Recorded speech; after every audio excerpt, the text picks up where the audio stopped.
በስተመጨረሻም የዊሊያም ሳሊባ ምትክ ተገኝቷል። ለረጅም ወራት ዊሊያም ሳሊባን የሚያጣው አርሰናል የኋላ ክፍሉን የሚያደራጅበትን ተጫዋች አግኝቶታል። እሱም ኤዝሪ ኮንሳ ነው።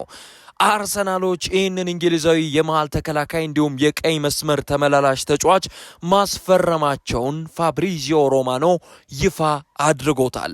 ሰላም የተከበራችሁ የዩቲዩብ ቤተሰቦቼ፣ መሳይ ተስፋዬ ነኝ። እስከ መጨረሻው ድረስ ከኔ ጋር አብረን ጥሩ ቆይታ የምናደርግ ነው የሚሆነው። የተለያዩ ሀሳቦችን እናነሳለን። በተለይ ደግሞ ክለባችን አርሰናል እንግዲህ ስለሚያስፈርመው ስለ ኤዝሪ ኮንሳ ኳሊቲዎች እናነሳለን። የእናንተንም ሀሳብ እቀበላለሁ። እስኪ እናንተ በክረምቱ የዝውውር መስኮት አርሰናል የተኛው ቦታ ላይ መጠናከር አለበት? ቀሪ ቀናቶች እጅግ በጣም አጭር ናቸው። አርሰናል በዚህ የዝውውር መስኮት በእነዚህ በአጭር ቀናቶች ውስጥ ምን ያሳየናል የሚለውን ግን አብረን የምንመለከት ነው የሚሆነው። ስለዚህ ማንን ያስፈርም? እስኪ እናንተን ሀሳብ እየጻፋችሁልኝ አብረን ጥሩ ቆይታ እናደርግ። ለቻናሌ አዲስ የሆናችሁ ቤተሰቦች ሰብስክራይብ ማድረግ እንዳይረሳ፣ ለወዳጅ ለዘመዶቻችሁ ሼር አድርጉት፣ ላይክ እያደረጋችሁ ቪዲዮን ጀምሩት፣ ሀሳባችሁን እንዳልኳችሁ ጻፉልኝ። ኤዝሪ ኮንሳን አርሰናል በስተመጨረሻ 50 ሚሊዮን ፓውንድ በሚወጣ የዝውውር እንግዲህ ሂሳብ ማስፈረማቸውን ተረጋግጧል። 28 ዓመቱ ላይ የሚገኘው እንግሊዛዊው የመሃል ተከላካይ ኤዝሪ ኮንሳ ታዲያ ከጁሪየን ቲምበር፣ ከዊሊያም ሳሊባ፣ ከጋብሪኤል ማጋሌስ፣ ከሪካርዶ ካላፊዮሪ፣ ከፔሮ ሂንካፔ፣ ከክርስቲያን ሞስኩዌራ እንዲሁም ደግሞ ከቤንጃሚን ዊሊያም ዋይት በኋላ የአርሰናልን የኋላ ደጀን የሚያጠናክረው ሌላኛው ተጫዋች ሆኖ በሚካኤል አርቴታ ቡድን ውስጥ እንደሚጫወት ተረጋግጧል። ታዲያ በሚቀጥሉት ጊዜያቶች ኤዝሪ ኮንሳ በአርሰናል መለያ ምን ያስመለክተን ይሆን የሚለውን እናያለን። እንዲሁም ደግሞ የተጫዋቹ ኳሊቲስ ምንድን ነው የሚለውን ከማየታችን በፊት ግን ስለ ዝውውሩ እስኪ ስለተፈጠሩት ነገሮች አንዳንድ ነገር እንበላችሁ። በነገራችን ላይ አስቶን ቪላና አርሰናል ኦሌ ዋትኪንስን በቅርብ ጊዜ እንደሚታወሰው አርሰናል አጥብቆ እንደሚፈልገው እናቅ ነበረ። በዛም ሰዓት ላይ መጀመሪያ ኦፈር ጥያቄዎችንም ያቀረበበት ጊዜ ነበረ። አስቶን ቪላ አልተቀበለም ነበረ የተላከለትን ገንዘብ። ታዲያ ይህንንም ተከትሎ በሁለቱ ክለቦች መካከል አንዳንድ የግንኙነት መሻከሮች ተፈጥረው እንደነበረ መረጃዎች ያሳያሉ። በዚህ መሃል ግን የገባ አንድ ሰው አለ። በዚህኛው የክረምቱ የዝውውር መስኮት እጅግ በጣም ድንቅ የሚባል ስራ እያጠናቀቀ ነው የሚገኘው። የብሩኖ ጎማሬዥን ቀደም ብሎ በሚያስገርም እንግዲህ ተሳትፎ ነው ያጠናቀቀው። የቪኒሲየስ ጁኒየርም ላይ እንግዲህ በጣም ትኩረት ሰጥቶ ሲሰራ የነበረ ሰው ነው በዝውውሩ ጉዳይ ላይ። እንዲሁም ደግሞ የግራ ክንፍ ቦታውንም አሁንም ቢሆን ለማጠናከር ይታትራል ተብሎ የሚጠበቅ ሰው ነው። ታዲያ ይህ ሰው ማን ነው? ጆሽ ክሮንኬ ነው። የክለቡ ባለቤት እንግዲህ ልጅ የሆነው ጆሽ ክሮንኬ፣ ስታን ክሮንኬ ልጅ በዚህኛው የክረምቱ የዝውውር መስኮት እጅግ በጣም ድንቅ የሚባል ጊዜን ከአርሰናል ጋር እያሳለፈ እንደሆነ እየተመለከትን ይመስለኛል። በዚህም ታዲያ የኤዝሪ ኮንሳ ዝውውር ላይ ጣልቃ ገብቶ እንዲጠናቀቅ ያደረገው ዝውውሩ ጆሽ ክሮንኬ ነው። ይህንንም እንግዲህ መመልከትና ማስታወስ ያለብን ይመስለኛል። ዝውውር እንዲሁ በቀላል የሚጠናቀቅ ነገር አይደለም። አንድሪያ ቤርታ የመጀመሪያ ጥያቄ አርሰናል አቅርቦ ሁለተኛም አቅርቦ ሪጀክት ከተደረገበት በኋላ ሙሉ ለሙሉ ትኩረቱን በሌላ ተከላካይ ቦታ ለማድረግ ጥረት ሲያደርግ ነበረ። በዚህ መሃል ግን ኤዝሪ ኮንሳን ማስፈረም አለብን ብሎ አምኖ ወደ ክለቡ እንዲመጣ ጥሩ ግፊት ያደረገው ጆሽ ክሮንኬ መሆኑን እናስታውስ አድማጮቻችን ለማለት ወዳለው። ኤዝሪ ኮንሳ እጅግ በጣም ድንቅ የሚባል ምናልባት ተጫዋች ነው። ባለፉት ጊዜያቶች ካየናቸው ጥራት ካላቸው ተጫዋቾች መካከል በቦታቸው አንዱ ኤዝሪ ኮንሳ ነው። 50 ሚሊዮን ፓውንድ ላይ እየታየ የሚጨመር ጥቅማ ጥቅሞች እንዳለው በነገራችን ላይ መረጃዎች ያሳያሉ። አርሰናሎች አሁንም ቢሆን ይህንን ተጫዋችን አሁን ካለው የገበያ ሁኔታ አንጻር ስንመለከት ፊርማውን ብዙም ውድ ነው የሚባል አይነት አይደለም። እርግጥ ነው 28 ዓመቱ ላይ ነው። ግን 28 ዓመት ላይ የሚገኝ የመሃል ተከላካይ በእግር ኳስ ህይወቱ እየበሰለ ነው የበለጠ የሚመጣው። ስለዚህ ለአርሰናልም ቢሆን የኋላ ደጀኑን እንዲያጠናክሩ የበለጠ ይረዳቸዋል። በዛ ላይ ደግሞ አርሰናል ከዊሊያም ሳሊባ ጉዳት በኋላ ምን ያህል የኋላ ክፍሉ በደንብ እንግዲህ የተሻለ ነገሮች እንደሚያስፈልጉት ተመልክተን ነበር። አሁን ላይ እንግዲህ አርሰናሎች ያንን በደንብ ያደሱበት ሲቹዌሽን ተፈጥሯል ብዬ አስባለሁኝ። ኤዝሪ ኮንሳ ቀደም ብሎ በግል ጥቅማ ጥቅም ዙሪያ ተስማምቶ ነበረ። ቤርታ በመሃል ጥረቶች አድርጓል። በነገራችን ላይ ከጆሽ ክሮንኬ ግፊት በኋላ የሚሉ መረጃዎችም ሲወጡ ነበረ። በስተመጨረሻም ግን የ28 ዓመቱ ሜትር ከ83 የቁመት ርዝማኔ ያለው ተጫዋች የበለጠ እግር ኳስ ህይወቱን በቻርልተን አትሌቲክ አካዳሚ ውስጥ የጀመረውና በእንግሊዝ ብሔራዊ ቡድን ደግሞ በወጣትነት እድሜው ገና መሰለፍ የጀመረው ከዛም አልፎ በአስቶን ቪላ ቤት የበለጠ ራሱን እያጎለበተ የመጣው ይሄ ተጫዋች ምን አይነት ኳሊቲዎች አሉት የሚለው መመልከት ያለብን ይመስለኛል። የእንግሊዝ ብሔራዊ ቡድን ህይወቱን 2024 ላይ ማርች ወር አካባቢ ነው በነገራችን ላይ ጀመረው። የበለጠ የቀኝ እግር ተጫዋች እንደሆነ ይናገሩለታል። እንዳልኳችሁ ሜትር ከ83 ነው። 1997 በፈረንጆቹ ለንደን እንግሊዝ ውስጥ ተወልዶ ያደገ ልጅ ነው። ስለዚህ የለንደንን አየር ያውቀዋል። የሰሜን ለንደንን እንደሚያውቀው ደግሞ ልናረጋግጥ የምንችለው የአርሰናልን ትልቁን መለያ ለብሶ በክለብ ውስጥ በሚያሳየው ፐርፎርማንስ ነው የሚሆነው። የፕሪሚየር ሊግ ሻምፒዮኖቹን ተቀላቅሎ በደንብ ፐርፎርም ማድረግ ግድ ይለዋል የተኛውም ተጫዋች። ይህንንም ተከትሎ ከሱ የሚጠበቁ ብዙ ኃላፊነቶች አሉ። ዝም ብሎ በቀላሉ የሚታይ አይደለም። በተለይ የአርሰናል የተከላካይ ስፍራ ላይ ባለፉት ዓመታት የተቀላቀሉ ተጫዋቾች ራሳቸውን ይበልጥ እንዲያጎለብቱ ሚኬል አርቴታ ያገዛቸው ይመስለኛል።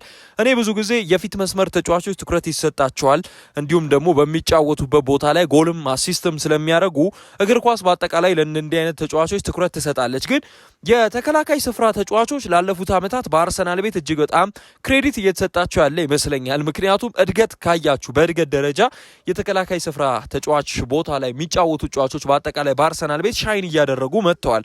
ስለዚህ ኤዝሪ ኮንሳም ቢሆን ይሄው ዕጣ ፋንታ ሊደርሰው ይችላል ብዬ አስባለሁኝ። የበለጠ ራሱን የሚያሳድግበት አይነት ክለብ አግኝቷል። በቦታውም ቢሆን ተፋላሚ እንዲሆን ይረዳዋል። አርሰናሎች ይፈልጉት አይነት የነበረው ፕሮፋይል ነው በነገራችን ላይ ኤዝሪ ኮንሳ ያጋጠማቸው። በተከላካይ ቦታ ላይ ቬርሳታይል የሚባል አይነት ተጫዋች ነው። በተለያዩ ቦታዎች ላይ መጫወት የሚችል ማለት ነው። ቬርሳታይል ስላችሁ ለምሳሌ የመሃል ተከላካይ ሆኖ መጫወት ይችላል። የቀኝ ፉልባክ ሆኖ በቶማስ ቱዌል የእንግሊዝ ብሔራዊ ቡድን ውስጥ ተመልክተነዋል። በሁለቱም ቦታዎች በአስቶን ቪላን ቤት ቢሆን በኡናይ ኤምሬ ቡድን ውስጥ የተሻለ ኳሊቲውን የቀኝ ፉልባክ ሆኖም ሲጫወት አስመልክቶናል። አርሰናሎች ይህንን መንገድ ሲጠቀሙት በደንብ ተመልክተናል ባለፉት ዓመታት። በተለይ ደግሞ ፊርማቸውን ከተመለከታችሁ ጁሪየን ቲምበርን የበለጠ የቀኝ ፉልባክም ሆኖ መጫወት ይችል ነበረ። ሲመጣ የመሃል ተከላካይም ሆኖ መጫወት ይችል ነበር። የመሃል ተከላካይ ቦታው ላይ ስፔሻላይዝ ከሚያደርግ ይልቅ የቀኝ ፉልባኩ ላይ የበለጠ ጥራት እንዲኖረው መጨመር ችሏል ሚኬል አርቴታ። ይህንም ማስታወስ አለብን። ቤንጃሚን ዊሊያም ዋይት የመሃል ተከላካይ ሆኖ የመጀመሪያ ሲዝኑ ላይ ተጫውቷል። የቀኝ ፉልባክ ሆኖ የበለጠ ራሱን እያዳበረ ክህሎቱን እንዲመጣ ሚኬል አርቴታ ረድቶታል። ከዛም ደግሞ ሌላ ማስታወስ ያለብን ተጫዋች ማን ነው ከተባለ አሁን ላይ የሚፈርመው ኤዝሪ ኮንሳ ይሆናል ማለት ነው። ተመሳሳይ ፕሮፋይል ያለው የግራ ፉልባኮቹንም ብትመለከቱ ሂንካፔም ሆነ ካላፊዮሪ የመሃል ተከላካይ ሆነው የመጫወት እንግዲህ ኳሊቲ ያላቸው ተጫዋቾች ናቸው። ስለዚህ በአጠቃላይ የሚኬል አርቴታ ቡድን የቨርሳታይል የሆነ ተጫዋችን የባክፎሩ ላይ ማግኘት ይፈልጋል ማለት ነው። የበለጠነ ዊሊያም ሳሊባና ጋብሪኤል ማጋሌስ ናቸው በዚህ ቡድን ውስጥ የቀኝ ፉልባክ ሆነው መጫወት የማይችሉት እንጂ አሁን ላይ ያሉት ተጫዋቾች ሞስኬራም ቢሆን የሻምፒየንስ ሊግ ፋይናል ላይ የቀኝ ፉልባክ ሆኖ ሲጫወት አይተነዋል። ስለዚህ ቡድኑ ቨርሳታይል የሆነ ተጫዋች ይፈልጋል። የሚያገኘውም ጥራት አንዱ ከኤዝሪ ኮንሳ ይሄንን ነው። በኡናይ ኤምሬ ቡድን ውስጥ በተደጋጋሚ በዚህ ቦታ ሲጫወት አይተነዋል። አሁንም ይህንን ያገኛል ተብሎ ይጠበቃል። ሌላው በጣም ቦታ አያያዝ ክህሎቱ ድንቅ እንደሆነ ይናገሩለታል። የመጨረሻ ሳጥኑን ለቆ የመሄድ ብዙ ጊዜ መከላከል ሰዓት ላይ በተለይ ባህሪ የለውም። የበለጠ ሳጥኑን የሚከላከል አይነት ተጫዋች ነው። ደግሞም ከኳስ ጋር ምቾት የሚሰማው ነው። እጅግ በጣም አስገራሚ የታክሊንግ ብቃት ያለው ተጫዋች ነው። በነገራችን ላይ ይሄ ተጫዋች 2024 ኤፕሪል ወል አካባቢ ላይ አንድ አናላይሲስ ተሰርቶ ነበረ እና 91% ኦልሞስት የስኬታማ የሆነ ታክል መፈጸም የቻለ አይነት ተጫዋች ነው። ይህም ደግሞ በአጠቃላይ አውሮፓ ላይ ከሚጫወቱ የመሃል ተከላካዮች ራሱ ተርታ የሚያስቀምጠውን ሬከርድ ነበር በወቅቱ ያስመዘገበው እና ጥራቱንም በደንብ የሚያሳይ አይነት ስታተስ ይመስለኛል። በግል ይሄ የታክሊንግ ኳሊቲው እጅግ በጣም አስገራሚ ነው። አርሰናል በጣም ድንቅ ታክል የሚፈጽም አይነት ምናልባት የመሃል ተከላካይ ያለው ጋብሪኤል ማጋሌስ ነው። ዊሊያም ሳሊባ የበለጠ በክህሎት የሚጫወት አይነት ነው። ዲስትሮየር የምትሉት አይነት አይደለም። በጣም ዘመናዊ የሚባል አይነት የመሃል ተከላካይ ነው። ሊደርሺፑ አስገራሚ ነው። እርጋታው ያስገርማቸዋል። ጋብሪኤልም እንዲህ አይነት ነው። አሁን ላይ ኤዝሪ ኮንሳ ደግሞ የጋብሪኤልንም የሳሊባንም የኳስ ጥራት የጋብሪኤልንም የታክሊንግ ብቃት አብሮ አካቶ የመጣ አይነት ተጫዋች ይመስላል። እጅግ በጣም አስገራሚ ሁለት እንግዲህ የጠቀስኩላችሁ ኳሊቲዎች አሉት። ሌላው እጅግ በጣም ፈጣን ነው። እንዳልኳችሁ ነው የቀኝ ፉልባክ ቦታ ላይ መጫወት የሚችል አይነት ተጫዋች ስለሆነ የሩጫ ብቃቱ ከፍተኛ መሆን አለበት። ፔስ ለአንድ ፉልባክ ወሳኝ እንደሆነ ማስታወስ አለብን። በአጠቃላይ በእንግሊዝ ብሔራዊ ቡድንም ሲጫወቱ ያየናቸው የቅርብ ጊዜ ተጫዋቾች በጣም ሯጭ የሚባሉ ናቸው።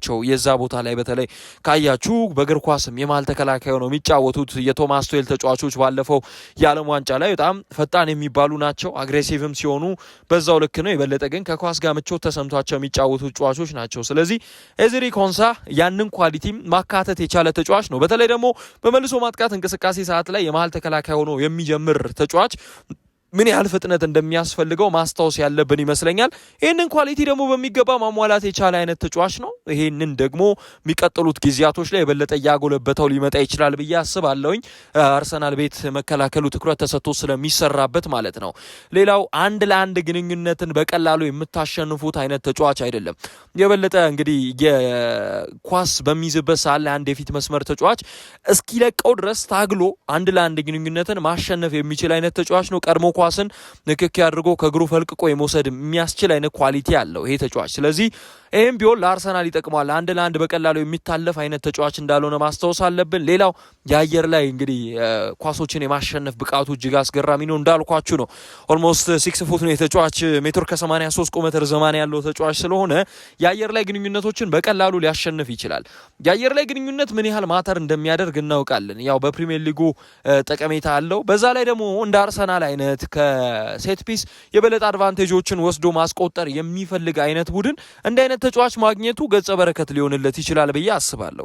የበለጠ የማዕዘን ምቶች ሲሻሙ እንዲሁም ደግሞ ከየተኛውን ቦታ የአየር ላይ ኳሶች ሲመጡ ማሸነፍ የሚችል አይነት ስብዕና ያለው ተከላካይ መሆኑ ለሚካኤል አርቴታ የጦር ሰራዊት ሊጠቅም ይችላል ተብሎ ይጠበቃል። ኋላውን የበለጠ የሚያጠናክርም ይሆናል። በሚጠቃበት ሰዓት ላይ ኳሶች ሲሻሙ የበለጠ ገጭቶ ከራሱ የሜዳ ሳጥን ማውጣት የሚያስችል አይነት ኳሊቲ ያለው ተጫዋች ነው ማለት ነው። እንግዲህ ኤዘሬ ኮንሳ ሌላው ቀደም ብዬም እንዳልኳችሁ ከኳስ ጋር በጣም ምቾት ተሰምቶት የሚጫወት አይነት ተጫዋች ነው። እንደ አይነት ተጫዋች ደግሞ የበለጠ በቢውልድ አፕ ሰዓት ላይ ቡድንን የሚረዳ አይነት ነው ብዬ አስባለሁኝ። እንደ አይነት ተጫዋች በቢውልድ አፕ ሰዓት ይረዳል ስላችሁ ኳስን ተረጋግቶ የመሃል ተከላካይ በነገራችን ላይ ከኋላ መስመር ካላስጀመረ ስህተቶች በቀላሉ እንዲፈጠር ያደርጋል። ከኳስ ጋር ምቾት የማይሰማቸው ኦልዲስ የመሃል ተከላካዮች ነበሩ በአርሰናል ቤት እንደሚታወቀው ከዚህ ቀደም ያው በዛ በጨለማው ጊዜ ማለት ነው። አሁን ይሄ ተቀይሯል። አሁን እንዲህ አይነት ተከላካይ ነው ሚካኤል አርቴታ የሚፈልገው፣ ከኳስ ጋር ምቾት የሚሰማው። ኮንሳም እንደዚህ ነው። ኳስ ይዞ መቆየት ይችላል። የበለጠ ማጥቃቱም ላይ ይሳተፋል። ቦክስ ውስጥም ድረስ ካላችሁት የሚደርስ አይነት ተጫዋች ስለሆነ የበለጠ ለሚድፊልዱም ኳሶችን ሲያቀበል ምቾት ተሰምቶት ነው። ይሄ ኳሊቲው መረሳት የለበትም። ስለዚህ እንደ አይነት ተጫዋች ጠቀሜታ አለ። ኮምፖዠርም ነው በነገራችን ላይ አግሬሲቭም መሆን በሚያስፈልግበት ሰዓት ላይ አግሬሲቭ ይሆናል። ከኳስ ጋር እንዳልኳችሁ ምቾት ተሰምቶት ይጫወታል። ፖዚሽናል ፉትቦል ላይ ካስፈለገም ደግሞ እርጋታው ለቡድን አጋሮቹም ቢሆን ጠቀሜታን ይዞ የሚመጣ አይነት ተጫዋች እንደሆነ ማስታወስ አለብን። የበለጠ ከሃይላይን ዲፌንስ እንቅስቃሴዎችም ላይ እንዳልኳችሁ ፔስ ስላለው ቡድኑ ሊረዳ ይችላል። በሚያጠቃበት ሰዓት ላይ ባክፎርም ምን ያህል ጠቀሜታ እንዳለው በቅርብ እናውቃለን። በእግር ኳስ የኋላ ክፍልም አብሮ የሚያጠቃበት ኦፖርቹኒቲ አለ። እዚህ ሰዓት ላይ እንደ ኤዘሬ ኮንሳ አይነት ጠቀሜታ ያላቸው ተጫዋቾች ቡድን በማጥቃት እንቅስቃሴም ላይ ሊረዱ ይችላሉ። ለሃይላይን የሚሆን አይነት ተከላካይ ነው። ፈጣን ስለሆነ ኳሶችን ይዞ ተረጋግቶ መጫወት ይችላል። ከቡድን አጋሮቹ ጋርም ሲጫወት የበለጠ ምቾት ተሰምቷቸው እንዲጫወቱ ካልምነስ ያለው አይነት ተጫዋች መሆኑ ቡድኑን ይረዳል ተብሎ ይጠበቃል። እንዳልኳችሁ የበለጠ የአየር ላይ ኳሶችን ማሸነፍ የሚችል ተጫዋች ጠቀሜታ አለው። በባክስሪም በነገራችን ላይ ሚካኤል አርቴታ ልጫወት ካለ ኳሊቲ አለው። የቀኙን ቦታ የበለጠ ይዞ መጫወት እንደሚችል እያስመለከተ የሚመጣ አይነት ተጫዋች ይመስለኛል። ፖዚሽኒንግ እጅግ በጣም ድንቅ ነው። ታክሊንጉ እንዳልኳችሁ ነው። የበለጠ አንድ ለአንድ መከላከል ይችላል። ፔስ ምን ያህል ለሪከቨሪ ጥቅም እንዳለው እናውቃለን። ቨርሳታይል መሆኑ አርሰናል የሚፈልገው አይነት ፕሮፋይል ያገኘው። ከኳስ ጋር ምቾት ይሰማዋል። አርሰናል ፖዚሽናል ፉትቦል ባህሉ ነው። እንዲሁም ደግሞ የአየር ላይ ግንኙነት ላይ ጠንካራ ነው። ኮምፖዠር እጅግ በጣም አስገራሚ ነው።